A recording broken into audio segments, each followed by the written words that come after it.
Question 6.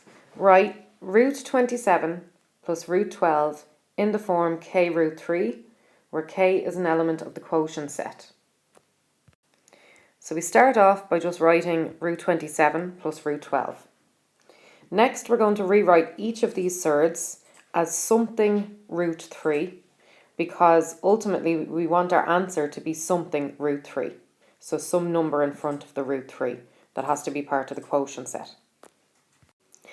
So 27, I'm going to rewrite as root 9 root 3, because 9 times 3 is 27. We want root 3 at the back, but also we want the number at the front to be a square number, and 9 is a square number. In the same way, we'll rewrite root 12 as root 4 root 3. Again, we want root 3 at the back because we want something root 3. And we want a square number at the front. So 4 is a square number, and 3 times 4 gives us 12. Next, the square root of 9 is 3, and root 3 just stays the same, so we get 3 root 3, these are stuck together.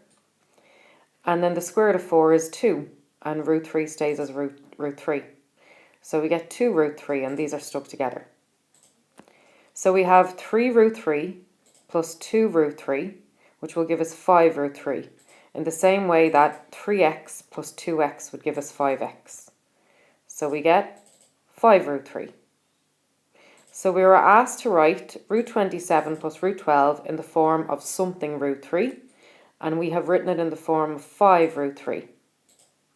So our answer is 5 root 3, which is in the form of k root 3, where k is an element of the quotient set.